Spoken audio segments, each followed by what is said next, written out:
Hello and welcome to the Full Scottish here on Broadcasting Scotland. My name's Kenny McBride and I'm joined by two excellent guests today. Firstly by the SNP Shadow Chancellor and MP for Glasgow Central, Alison Thulis. Alison, how are you doing today? I'm fine, thank you. Good morning. Good Excellent. afternoon. And on the other side of me we have playwright Peter Arnott. Peter, how are you doing today? Still alive despite all rumours to the contrary. Well, good to have you. And we start today, as we always do, with our coronavirus statistics update. This is as of 2 p.m. yesterday. There were 714 new confirmed cases of COVID-19 in Scotland, but another day, thankfully, with no new reported deaths. A total of 756,750 people in Scotland have been tested now. Of those, 729,518 were negative. 27,232 tests were positive. Last night there were 99 people in hospital, which is a slight increase, and 11 of those were in intensive care. And now the number of patients with positive tests who have died in Scotland now stands at 2,511. These figures, obviously, as of 2 p.m. yesterday. Today's figures will be published around 2 p.m. today. But our first story, really, Alison, if I can come to you, a big part of this spike in numbers we've seen in the last week or so has been from university students. And obviously, university students coming back, going into halls, coming from all over the world, then being put into these really close quarters. It was kind of predictable that there were going to be a wee surge of infections, wasn't there? I think that has been the case when you look at the schools coming back as well, as they did in August. That people coming together in spaces does give the circumstance for the virus to spread. And my heart absolutely does go out to the students that are stuck up in their halls at the moment, particularly many of them in my own constituency in Glasgow Central. And I know this is incredibly hard for them. And having gone away from home myself to go to university, it is a very nerve-wracking time. You're going to a new place and you ought to be out meeting new people and getting to know the people around you. And that is obviously going to be very difficult for students in the first instance. But I would encourage everybody to stick to the rules as much as they can do, because the quicker that we get through this and the more that we stick to the rules just now, the better that is going to be for everybody in the long run. And for those that do have symptoms, please go and get tested. I know that there are test centres open at some of the universities. There's one at Glasgow Caledonian University, there's some at Edinburgh and St Andrews, and others coming along as well. So if you do have symptoms, please do get tested and look after one another. Yeah, absolutely.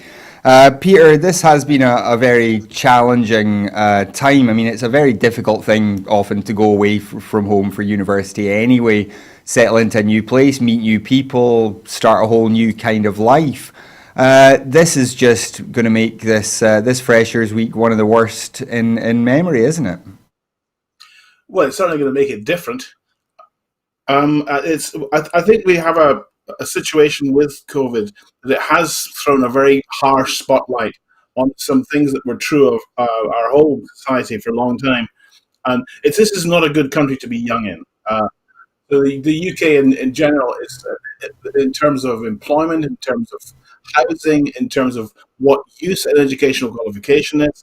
And these are in many cases, exactly the same pupils who, whether they come from anywhere in the UK, had their exam results. One set came out, then another set came out. There's that uncertainty. Then there's this.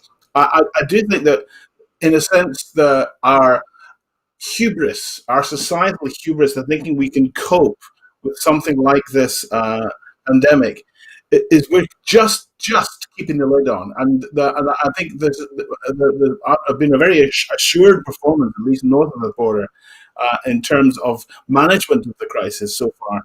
But the pot is distinctly wobbling on the pot that is distinctly wobbling on top of the pot right now, with the pressure of steam from below. I don't know how many students are going to be obeying the rules, as Alison was talking about, and how many of them are just going to be at home by Monday. Well, just before we do go any further, I should have said this at the top of the show, but if you want to join the conversation here on Broadcasting Scotland, you can do so on Twitter by following us at Broadcast Scot and using the hashtag FullScottish, and we'll be bringing some of those tweets up on the screen as we go. I wonder, Alison, we've seen some universities, the University of Glasgow put out a statement talking about the support that it's providing. It's helping people by bringing food to their rooms. It's encouraging people, giving people a bit of mental health guidance as well. Quite a lot of support. But then in other cases, Manchester Metropolitan University, for example, is not letting people have signs in their windows. There were a number of people who had coronavirus-related signs of various kinds in their window, and they've been told to take them down. They weren't given any warning before being told they weren't allowed to leave their flats. I mean, is imprisonment of young people like that an appropriate response here? But I'm certainly glad to see the response coming out from Glasgow Uni, and I thank everybody that's worked behind the scenes to make that happen and to try and make sure that young people are supported as much as they can do within their halls and during this time. And I think that really ought to be the approach that people should be taking, rather than the more heavy-handed approach of posting security guards and telling people what they can and can't do. And I hope very much that other universities who are seeing similar situations will take further down the line of the Glasgow approach to that. And Peter, every year there's a freshers flu. There's a bug that goes round in universities. It's pretty common again whenever you get groups of people coming from different places. Do you get the feeling that this might be a wee bit like that, where in a couple of weeks, everybody who might have had a contact will have self-isolated for a couple of weeks, and universities will actually be relatively clean campuses, that there won't be a big COVID problem anymore? I think that that's entirely possible. I think that what people will respond in different ways, because we think of universities as one big unit, which is not the case. Is that halls of residence, both in England and Scotland, are owned and controlled by different agencies. People, like with all council services, things are farmed out usually to the lowest bidder, so that the policies, for example, of not letting signs appear in the windows. The signs appearing in the windows is one of the few laughs that one can get out of this situation. But the thing is that I don't know what the ownership situation of the university, that university in Manchester is. But I do think that when we do have a public sector that is partly farmed out, that we do not get a true picture of what the relationships are. I'm sorry, I should just interrupt and say I'm getting myself echoed half a second later, which makes it very difficult to concentrate. But I shall persevere for the moment. But I do think that in this instance, as in so many, the COVID is exposing problems that we have on a societal level, which in a sense, that which was already broken and corrupt is being exposed as such. And I do think that our university system, our tertiary education system, is fundamentally challenged and has been by a market-led philosophy for the past 20 to 30 years, by instrumental assumptions of what education is for, and that this is a part of what COVID is exposing, is that we have a picture of our society as being something that is run by politicians, and it just isn't. It's run by all kinds of different interests, and run by companies whose ownerships are goodness knows what, who pay tax in goodness knows what jurisdiction. So the only source of a uniform and disciplined response to this epidemic is the people themselves, and the people themselves have done fantastically in the last 6 months. And to start turning around and blaming people now for acting like people is nuts. The world something doesn't work that way. Can I just check, Peter? I think that echo has cleared up as far as I can hear. Is it a wee bit better for you now? It's better for me now. Thank you very much. Excellent, brilliant. Hear yourself half a second later. I'll just turn to Alison then now for a minute. Alison, Peter brings up an interesting point there. A lot of people have said that part of the problem with the care home sector was that it's privately owned. It's kind of there's not one channel of how things are done. We've seen the rail network virtually taken back into public ownership. The test and trace system in England has been done privately, it's been done publicly in Scotland, and it's worked much better. Is this a sign that perhaps the privatisation of public services is something that really does need to be reversed? I would certainly agree with that in a lot of cases. Public health that should very much be in public hands.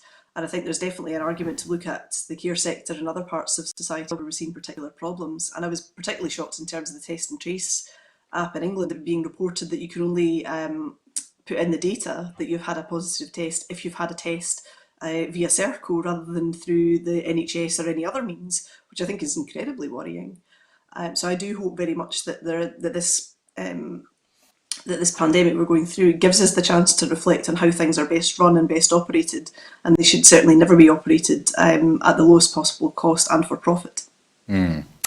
Well, speaking of money, we do move on a wee bit now, because this week also saw Chancellor Rishi Sunak announce the replacement for the furlough scheme. The furlough scheme, of course, is due to end in October. And a lot of people, including, of course, yourself, Alison, you have been campaigning for some time to get some sort of extension put in place.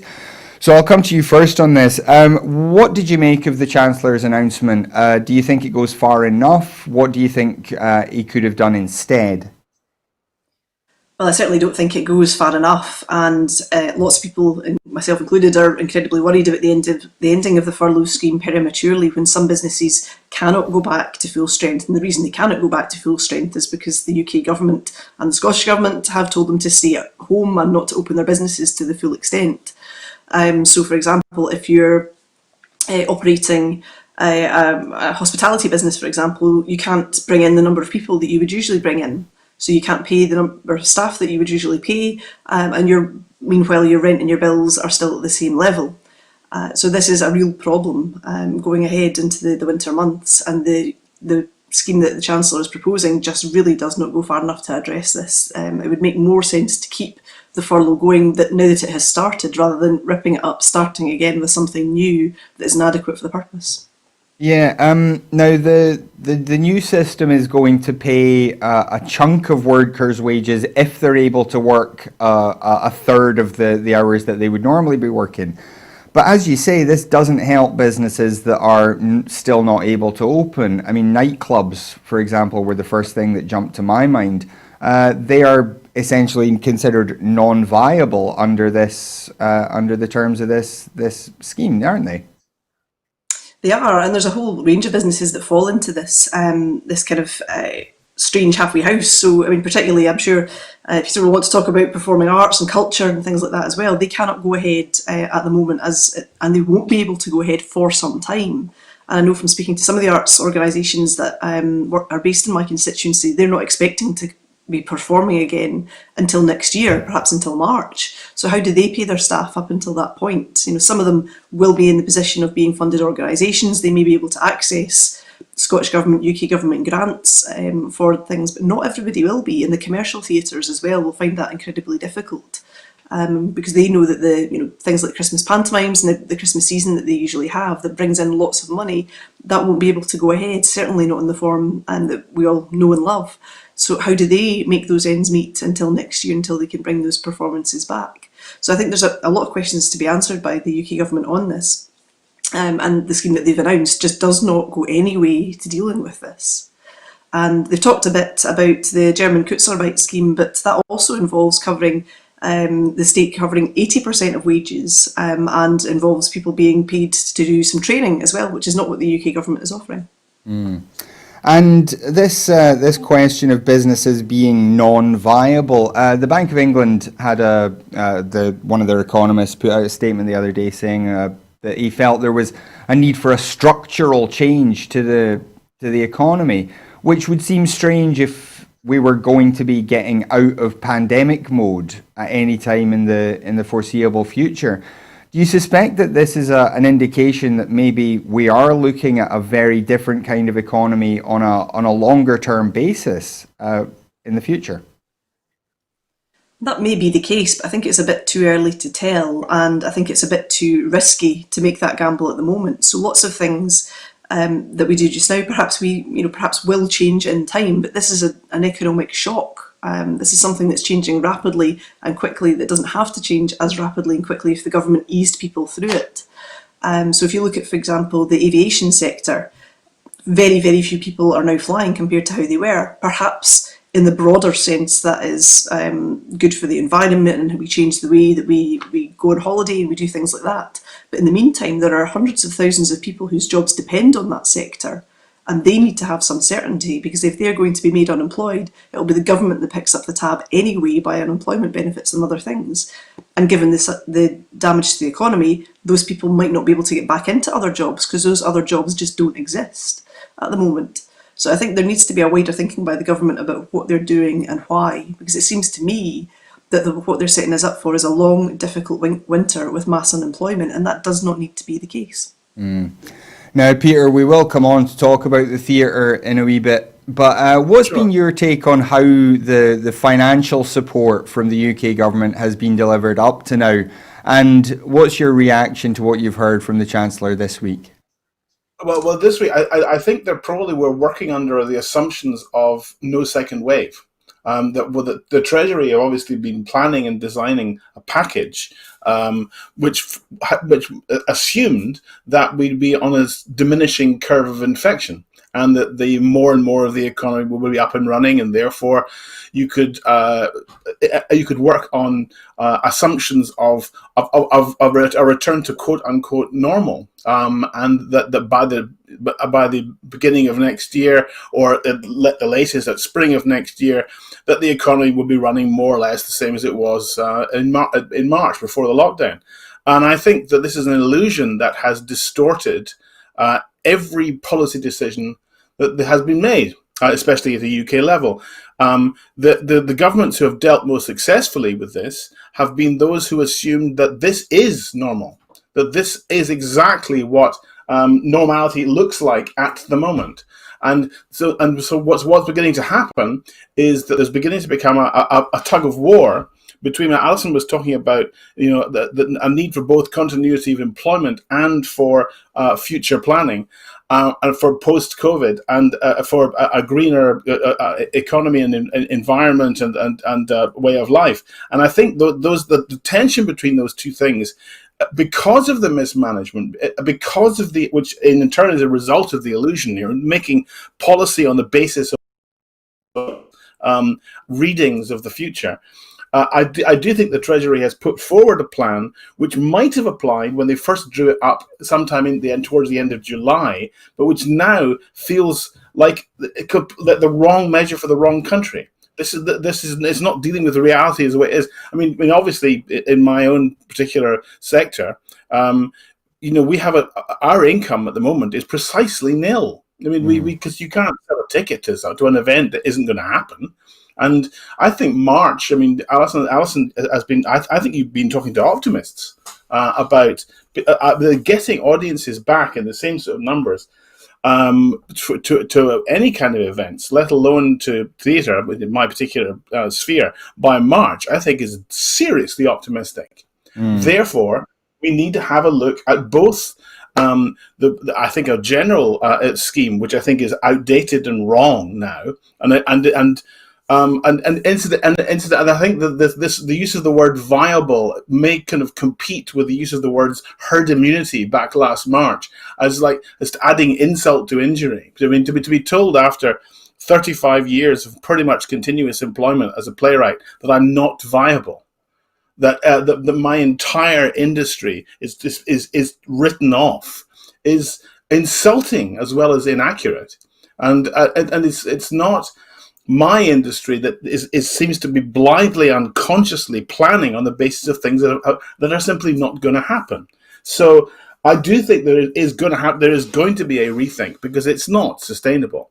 There's going to be a rethink of in this sector, as in many others. I think that the fact that we are now returning to emergency measures is going to concentrate minds, and I hope it concentrates minds. Otherwise, only those with deep pockets and sharp elbows are going to survive. I mean, we really are moving, I think, into a far more dangerous phase of this emergency than the 6 months we've just lived through. might seem really quite nice and orderly compared to the 6 months we're about to go into. And Peter, you've talked a wee bit about the economic model and some of the problems that the pandemic has highlighted.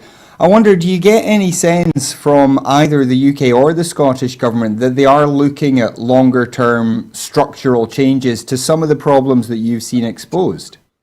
Well, in some, I think probably yes is the answer. Philosophically speaking, at least the government in Scotland does talk. And Nicola Sturgeon did a TED talk not that long ago about the well-being economy, about place, and so you're hearing phrases like well-being and place-based economy, which do imply a very different economic model, which the culture industries, I mean, talk about the well-being economy and the culture and place-based. We already do that. We do so much work in communities, with people, helping them to tell their own stories, involving people and both audiences and participatory theatre and the arts and all the storytelling, all those kind of things. We already do a huge amount in that area. And at this moment, it does feel that we are that the model of the kind of capitalism red in tooth and claw, which we have to move away from anyway, pandemic or no pandemic, is at the moment is being given a huge boost by the kind of thinking going on at Westminster level. And I think the Scottish Government really has to catch up. I mean, obviously, well, one can say, and as an independent supporter, and as Alison's constituent, and all, I'm very happy to have her as my MP and all the rest of it. But I do think that a depth of response, difficult though it is in this, one crisis every 12 hours situation that we're in at the moment, a longer term response of the kind of economy, the kind of culture we want to get to, is enormously important for us at this moment, and it's really it's what we have to kind of cling to, because in terms of the way that things are being managed at the moment and the ad hoc way things are happening, the grief and the pain I am seeing among people I've been working with for years. And also, in a wider society, I have young sons. I mean, and then, the way that their lives are looking, the way that their economy is looking, it's, we are entering into a period of serious crisis, I think, which is going to get deeper as the winter goes on. My worst fear when I get up in the morning, you get up in the morning sometimes and the sun's shining and everything's fine, but you get up in the morning sometimes and just it's this despair. It's and that even the Scottish Government, trying hard though they are, it's like Canute ordering the waves to go backwards. It's just coming at us, and it's coming at us very fast. And it's not just the pandemic that we can't control. It's also it looks like we can't control the economics either. And that's very, very difficult.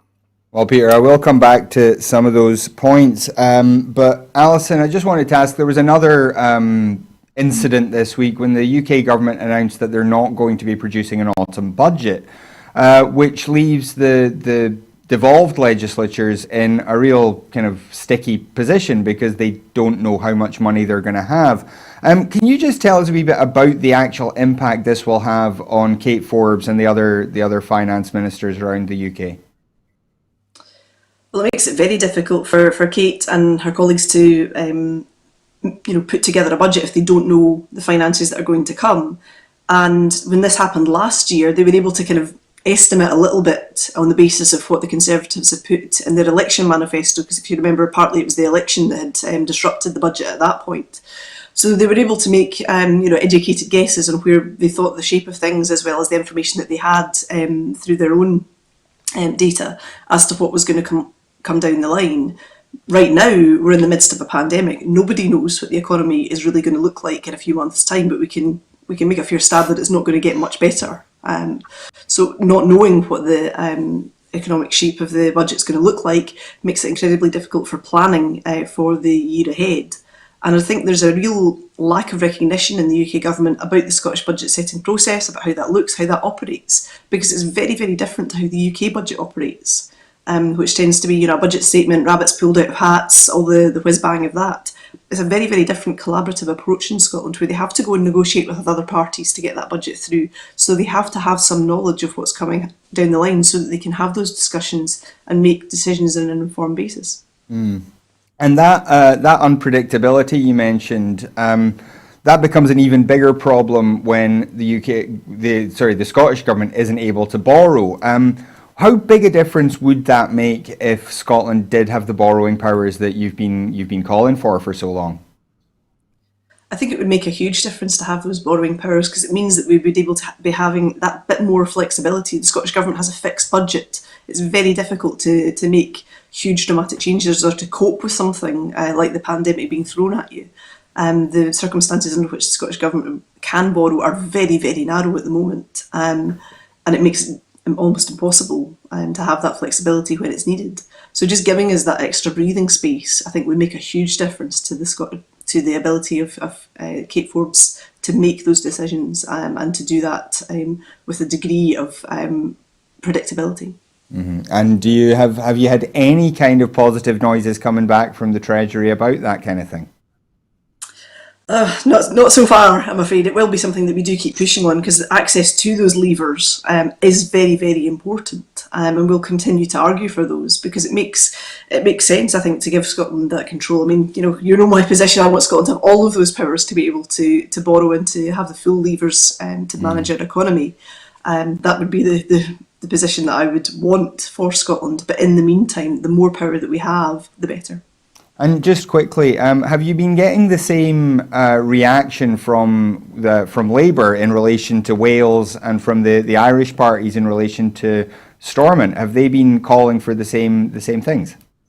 I mean, generally, you'll find that Welsh Labour members in Parliament, if I get up and say something about the budget, as I have done on a couple of occasions now, and the implications for Scotland, you'll hear them kind of going, and Wales, because Wales is also finding it very difficult to deal with this, as is Northern Ireland. And they've got a very particular situation coming up with Brexit as well, and they need to be able to plan for their economic future as well. Mm. Well, we are going to turn back to Peter now, because we did say we were going to talk about the theatre. And Peter, this is an industry that's had it really hard. You've not been able to open theatres at all for 6 months. It's not clear when or if you're going to be able to open some theatres at all. We've seen a couple of quite major theatres either at risk of or closing down for an indefinite period. How serious is the problem in the industry just now, and how are the people that you work with coping just now?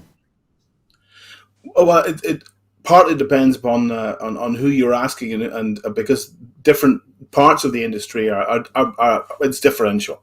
As a rough rule of thumb, the more dependent on box office income a theatre company was in March, the worse off they are now. So the more that they have learned the language of instrumentalism and learned the language of having to be as commercial as possible, they're the companies who are getting hurt worst. The companies who were doing least well in terms of box office are paradoxically the ones who are weathering the storm, at least as institutions they are. There's a growing divide. I mean, I talked about a growing social divide, I think, but the potential of a growing social divide in broader society between those who are safe, those who are salaried, and those who aren't, those who are on more precarious kinds of employment. And there's a very particular element of that in the theatre, of course, which is that everyone who appears on stage and everyone who writes plays and everyone who designs play are not on salary. And almost everybody working backstage or almost working in the offices are. So there's already beginning to be a little social tension, and of course it's the terrible situation of victims blaming each other for being less of a victim than I am, for example, which is a dreadful situation and potentially very embittering. And there are some organisations which have already had very serious redundancies of very senior people. And of people who are enormously valued in not just in their own institutions, but in the industry as a whole. And although we generate an enormous amount of money instrumentally. I mean, the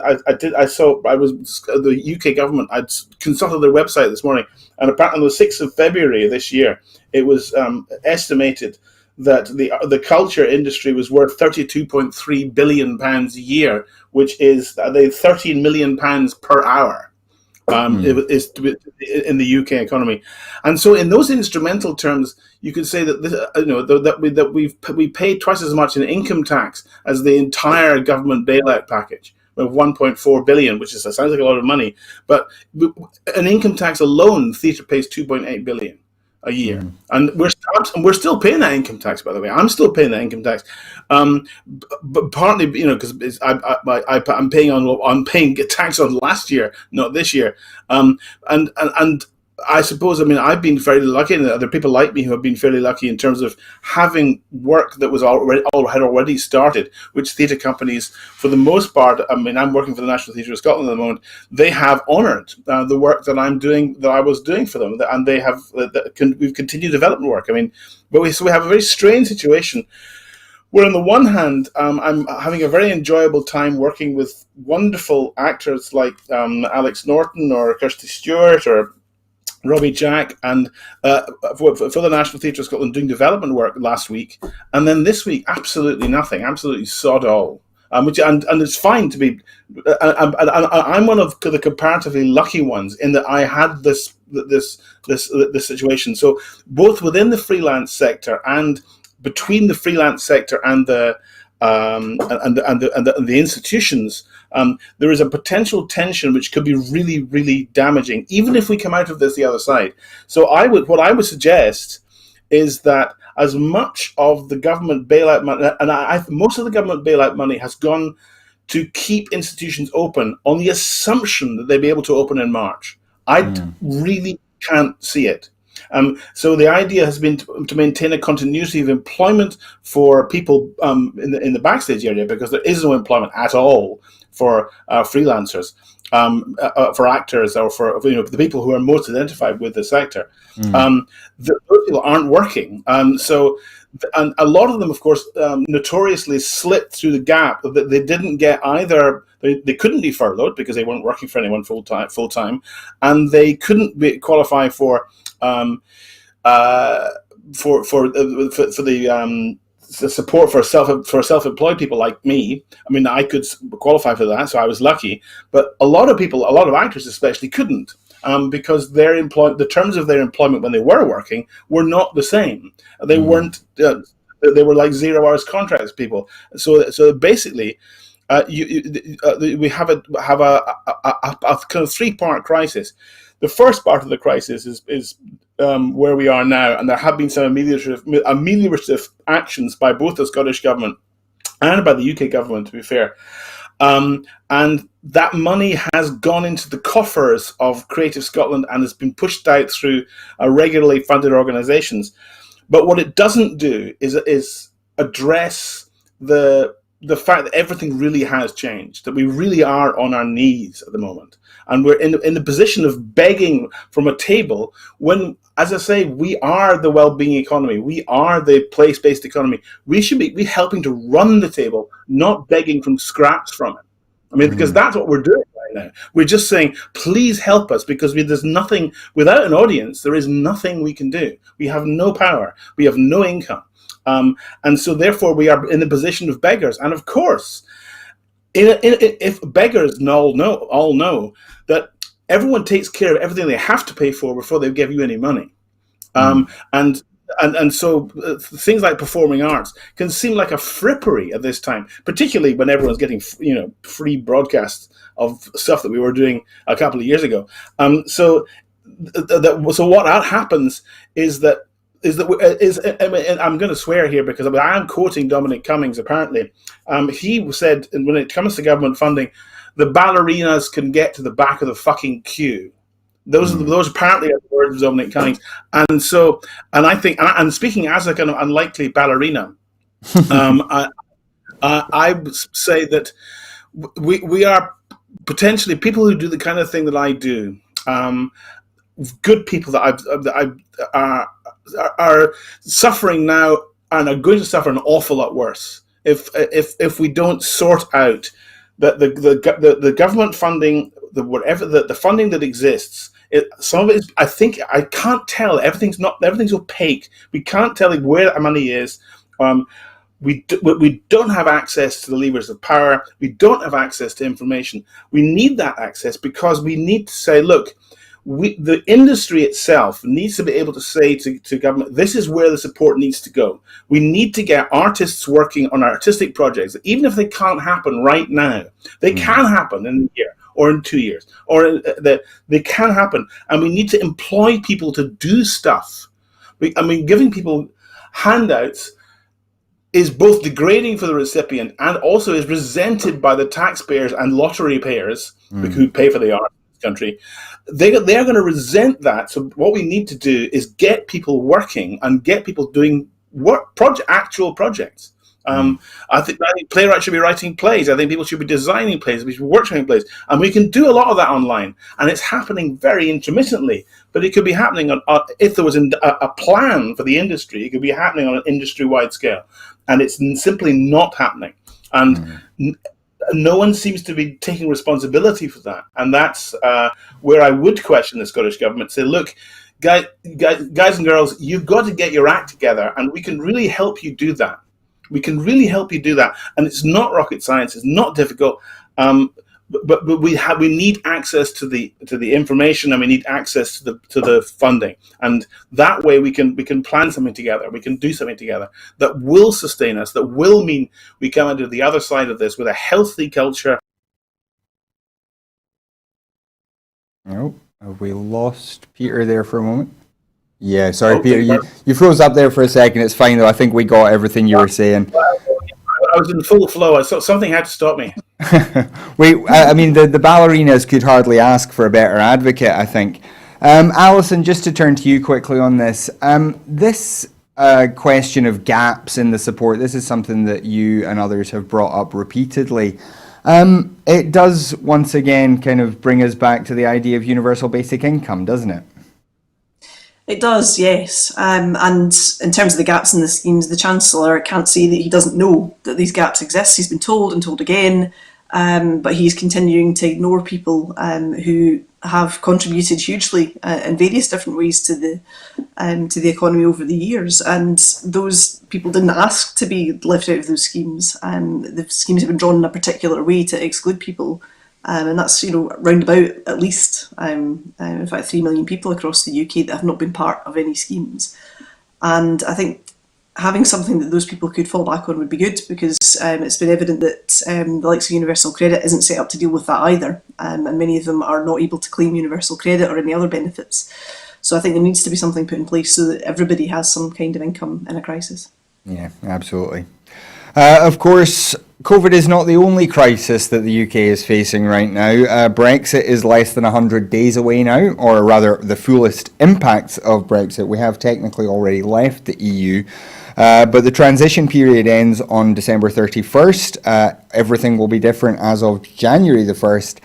And at present, we still don't know exactly what format that will take. We did hear this week that there are going to be passports, or rather Kent access permits, required for truck drivers taking goods into Kent and then, of course, moving on to go onto the continent.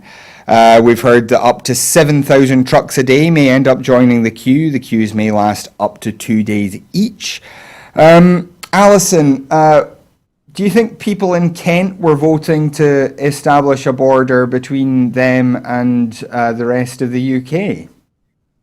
I don't think they were, but it's absolutely extraordinary, isn't it? The way in which this is being managed. And we had a bit of a preview of this on the Treasury Select Committee on Tuesday morning, where we had a series of trade experts coming in to speak to us about the situation. And it was absolutely baffling that the UK government have got themselves into this situation. They gave an example of the software that's going to be needed to do the checks across the border. And the French got their software in place early, their software was ready. HMRC could have had the option to license the French software and just use the same software as they were doing, and they decided, no, we want to make that ourselves, and of course it isn't ready. So there's all these kinds of things that are looking to happen in the next weeks and months, and you really can't look at it in any other way but to foresee chaos coming. Because the risk for Kent was that lorry drivers that didn't have the right permits might start rat running through bits of Kent, and you'd have articulated lorries appearing in places where they weren't meant to be to try and avoid the automatic number plate recognition. It's absolutely beyond any kind of parody, the situation that the UK government's got itself into here. Yeah, and how has the reaction been at Westminster to this kind of news? What are the MPs saying kind of behind the scenes? I mean, it's difficult to get a real picture of what some of the Conservative Tories some of the Conservatives are saying behind the scenes, because we're not really having the same kind of opportunities to chat to people and mingle as perhaps we might have done. I'm certainly trying to maintain social distancing, even if some of them are not. But it is really quite bizarre that you've got this situation arriving, but yet, if you question these things, you're told by ministers, oh, you're not just believing enough, it's all going to be fine, it's going to be brilliant, it's going to be the best Brexit ever, all this kind of stuff. It's just going to be chaos. I can't see anything else than it's just going to be chaos here. And Peter, obviously you're not quite in the thick of it the way that Alison is, but what have you made of some of the weird stuff that's come out around Brexit recently? Where do you start? I think the thing about the border has to be somewhere. That's the thing. I mean, if you decide there's going to be a border, a trade, a fiscal border between the UK and Europe, then it's got to go somewhere. So first of all, it was going to be in Ireland. Then it couldn't be in Ireland, so it has to be in the Irish Sea. It can't be in the Irish Sea, so it has to be in Ireland. And now it's going to be in Kent, because it can't be the Channel, because there's going to be such chaos in import and export, that you have to that the only way to manage it is to have two borders, and Brexit has always seemed multiply insane, and the UK did not join the EU in 1973 out of any love of foreigners. This was not part of the game. The SNP was opposed to European membership, actually, at the time I read. But we joined because we had to. We joined the European Union because there was no other way to do it. You either have an empire, or you join what with them is the EC and now is the EU. And the EU will be running the European economy. The only way that Brexit works is if the European Union disintegrates. The European Union is not going to disintegrate, despite the best expectations of Nigel Farage and David Davis and all the rest of those lunatics. The EU is not going to fall apart. Ireland is not going to rejoin Britain. The Treaty of Union was actually signed in 1707, so that there actually is a difference between Scottish market conditions and Scottish law and English law. There actually is one. And the thing is that, as with the budget, the fact that the devolved institutions, and especially in Northern Ireland, was entirely and completely forgotten about during the Brexit debate. And they suddenly found themselves with real world anomalies they had to deal with. And they're still basically just pretending it's not real. And this is the strangest thing, I think, to sum up the strangeness of Brexit, is that the people to whom Brexit is entirely imaginary, entirely a fantasy, are the Brexiteers, because they haven't thought through the reality of doing any of this at all. Well, we will obviously keep watching the Brexit developments as they come, but I did want to just go across the Atlantic for a moment, because this week Donald Trump named Amy Coney Barrett, a 48-year-old conservative judge, as one of the potential replacements for Ruth Bader Ginsburg on the Supreme Court of the United States. Coney Barrett is very hard line on immigration and gun rights in all the cases that she's written on already.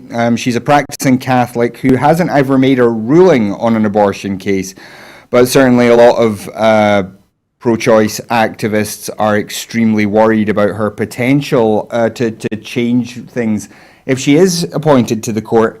Alison, I wonder what your take has been on the developments since the sad death of Ruth Bader Ginsburg. I think this is really worrisome as for where the America is going to go next. All the developments over the past 4 years have been worrying, and this is a further lurch to a society that does not value the rights of all its citizens equally as it should. And I think particularly rushing into this prior to the election with the hope of getting this nomination approved before the election is literally over Ruth Bader Ginsburg's dying wish. She did not want this to happen. And I think that's hugely disrespectful, particularly what a lot of Republicans had said on previous nominations, that it shouldn't happen in an election year, to now turn around and say, oh, we're going to do this anyway, is very, very underhand politics and not what they should be up to at all. So I think at the very least, if we could wait this up until after the election, that would be something. But it's very, very worrying to me that this will be a further lurch towards rights being undermined by a Supreme Court justice when once appointed will be there for the rest of their lives. This is no kind of person that once they're there you can get rid of them at some point. They will be there for a long time to come. Yeah, and Peter, abortion is kind of the shibboleth around the Supreme Court in the United States and has been for the past, I'm not even sure how many years. But there's a lot of other things to be decided. It's very possible that this year's election might end up being decided in the Supreme Court. How worried are you when you see the court being kind of politicized this intensely, this close to an election that may well even be decided in the court? I think again you have to look at this in two slightly different ways. I think a President Cruz or in terms of the Supreme Court, they would have appointed somebody as dangerous. And again, young. But the lifetime appointment that Alison points out, there is an upside to that, which is that because it's an appointment for life, presidents sometimes don't get what they thought they were appointing. So sometimes people have thought they were appointing thoroughgoing conservatives who turned out, for example, in the case of civil rights, the Civil Rights Court of the 1960s was not expected to do what it did. It was not expected to uphold civil rights, but it did do that. But that's an aside. I think the particularly worrying thing is to do with the election. Is that you do have Donald Trump, who basically, I think, my playwright's instinct tells me that he spent election night in 2016 weeping because he thought, Christ, I'm going to die in prison. There is no way I'm going to get away with all the stuff that I've done over the years now that I'm under this kind of spotlight. So he basically has become a fascist in order not to go to jail as a money launderer, which is the most. That's his own extraordinary journey. I think the Republicans, repulsive as they are, would have gone down a long way down the same road anyway.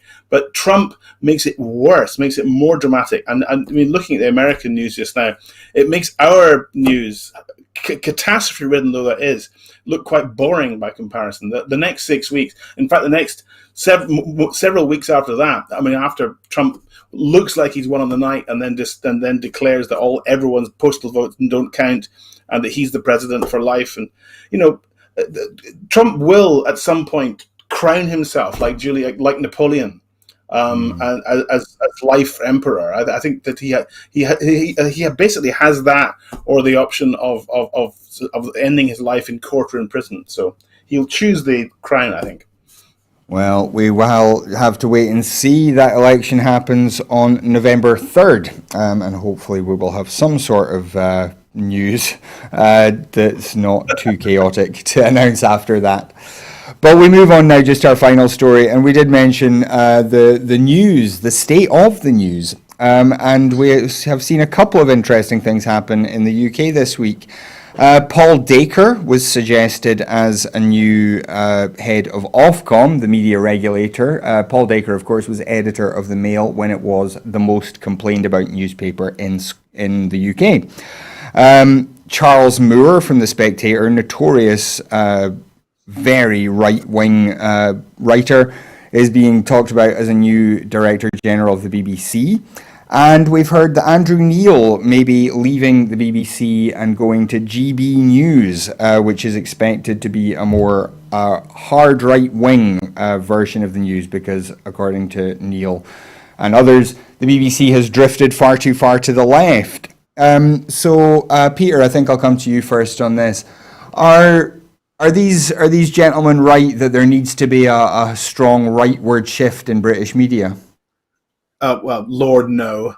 But I think what happened in America was at least there was a legal procedure, which was that the news no longer was legally obliged to at least attempt to be objective, which is still the case in Britain. But with this, in the 1980s, this legislation was removed in the States, which opened the way for MSNBC on the left and for Fox News on the right. And basically, what's happening in Britain in typically chaotic fashion is that the market, which no doubt will flourish as the media market has in the States, as a pure market, will flourish on the basis of tribal allegiances. That people will watch Times News, or they'll watch this new right-wing shows with Andrew Neil, as opposed to the BBC. And the thing is, if you like. The institutional, which they condemn as left wing, will have no choice but to become more left wing, because so even from our traditional right wing point of view, this doesn't really make sense. What it is to do is the fragmentation of national life, and the fragmentation of national life, in turn, I think, is something that leads to the breakup of Britain. That leads to everything falling apart, which leads to London as a city-state being a very different place from England, which leads to the traditional union having to be reshaped. And basically, we have a choice, because we either allow it to be done chaotically and horribly, as it's been done at the moment, or we take our own decisions. And this is why, more than ever, I'm a ex-Labour Party person who's moved towards a national perspective, and there has to be some organizational basis. There has to be some basis of values around which you organize your society. And if it is a perception of the national good which can only be defended on the scale of Scotland, now that it can no longer be defensible on the scale of the UK, then I'm all for it. So it strikes me that everything we've been talking about today, all of it argues in the same direction. All of it argues, to a kind of retreat to the national, because there is no other set of values left. Because there's, and I do think that the pandemic's exposed this. I think what's happening in the States, and what's happening here is kind of cut price Trumpism, and it's to an old-fashioned person who grew up on Harold Evans' Sunday Times. As a teenager, on that generous vision of what Britishness could mean. What we have now, this is just disgusting, I think, and it will break apart, and not a moment too soon. Mm. And Alison, from your point of view, the BBC, of course, is often accused of being horribly biased to the left. But in actual fact, in more often than not, business voices, voices of big money, big land, big business, are the voices that are prioritised on the BBC. Do you think there is a case for some sort of reform to actually make the BBC more representative of reality and more broad-based in whatever direction? But I think there's lots you can criticise the BBC for, but I think being tied to that kind of impartiality is very, very important. And I think if we were to move away from that, as these appointments would suggest, that makes it a more worrying thing for all of us. Because as Peter was saying, you're now getting people in the United States who only ever watch their channel, and their channel reflects their views and gives them their views. Whereas at least we've got a degree of protection, I suppose, that whether we agree with the people that are brought on as guests on the BBC, or whether we think that the way in which things are reported are incorrect, there is that means of complaining about it, and that means of doing something about it. It's not perfect, I would never claim that it is, but the direction in which we're travelling leads things to a far more worrying place than where we are at the moment. Well, that is, I think, possibly the best place to end. Thank you very much to Alison Thewlis and to Peter Arnott for joining us. And thank you at home for joining us as well. The whole point of making these shows is that we have an audience. So if you would like to, then please do follow us on Twitter at Broadcast Scot, on Facebook. You can subscribe to our YouTube channel and click the bell icon while you're there so you get notified of new videos. And also you can find us on your Amazon Fire Stick. Just set us as a favorite there and you'll be able to see us every time you bring the app online. We would also ask that if you do want to support a bit more diverse broadcasting in Scotland, you can do that by supporting us financially. You can do that if you go to broadcastingscotland.scot/register, sign up there as a supporter, and your £5 a month is what helps us keep going. And finally, if you want to be part of building that better broadcaster for Scotland, then there are lots of opportunities here at Broadcasting Scotland. Do please give us a shout if you're interested in getting involved behind the scenes or in front of the camera. Both options are open and we would love to hear from you. We can provide training or we can just let you do your thing if you already know what you're doing. But that is absolutely all we have time for tonight. So today. So thank you once again to Alison Thewlis and to Peter Arnott. Gordon will be back again tomorrow with the Scotland at 7 o'clock tomorrow night.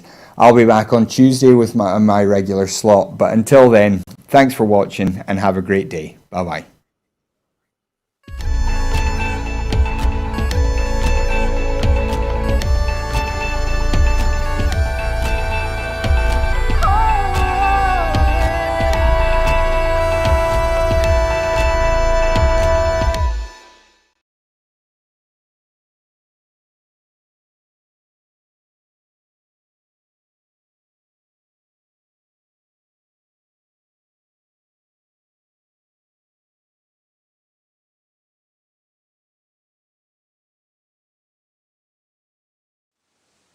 There we go. That was grand. Thank you very much, folks. That went quite well. Once we got started. Yeah.